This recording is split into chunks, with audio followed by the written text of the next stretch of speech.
चरणदास महंत ने बयान ही कुछ ऐसा दिया है कि उस पर चर्चा होनी ही चाहिए। चर्चा करने के लिए हमारे साथ हमारे एग्जीक्यूटिव एडिटर ज्ञानेंद्र तिवारी जी जुड़े हुए हैं और सूरज भी हमारे साथ जुड़ेंगे। ज्ञानेंद्र, सबसे पहले आपसे ही मैं जानना चाहूंगा, क्या कहेंगे आप? महंत ने मर्यादा तोड़ी है यहां पर। देखिए सुमित, क्या है कि कांग्रेस को कोई तो ग्रहण लग गया है, क्योंकि कांग्रेस जिस तरह से बयान दे रही है, कांग्रेस किसको लेकर बयान दे रही है। ये मंच में देवेंद्र यादव और भूपेश बघेल की तारीफ करने गए थे डॉक्टर चरणदास महंत, या फिर इनकी लंका लगाने गए थे?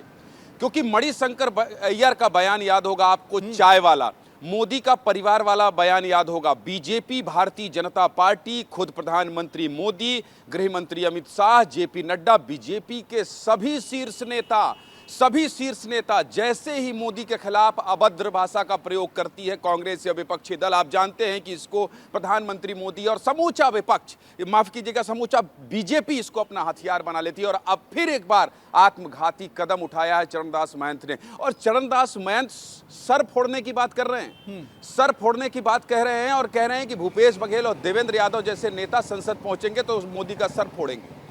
और ऐसे बयान, अब इससे हो क्या रहा है? मेरे बीजेपी के 4 से 5 बड़े नेताओं से बात हो चुकी है। विस्तार न्यूज के मेरे सहयोगी अंचल शुक्ला, स्मृति ईरानी से भी बात करेंगे वहां।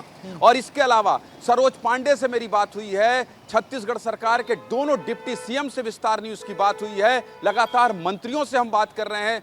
सब के सब विरोध प्रदर्शन करने पर आमादा हैं, पुतला जलाने पर आमादा हैं। और ये बयान, सरोज पांडे कोरबा से चुनाव लड़ रही हैं, और सरोज पांडे आज मनेंद्रगढ़ में मुख्यमंत्री विष्णुदेव साय और ओपी चौधरी के साथ वहां निर्वाचन कार्यालय के दफ्तर पहुंचकर विरोध दर्ज कराने वाली हैं। तो समझिए कि ये मुद्दा बिल्कुल, कितना देखिए बड़ा हो गया है।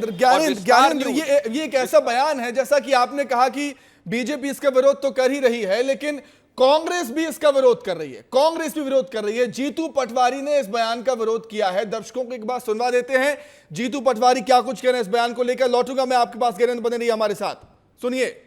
छत्तीसगढ़ के जो नेता प्रतिपक्ष हैं, उनका एक बयान आया है, उन्होंने बोला है कि मोदी के सर में लठ डंडे चलने चाहिए। नहीं, ये कांग्रेस पार्टी महात्मा गांधी के सिद्धांत पे चलने वाली पार्टी है। ये लठ डंडे और इस तरह की भावना, हिंसा के हम कर ही नहीं सकते हैं। अगर उन्होंने कहा तो उनको वापस अपने शब्द भी लेना पड़ेंगे। और रही बात इसकी कि ज़रूर ये बात है कि देश में जिस तरह की अराजकता है, मोदी जी को इस बार देश की जनता, देश के लोकतंत्र और देश के संविधान बचाने के लिए हटाना चाहिए, उनके खिलाफ वोट देना चाहिए।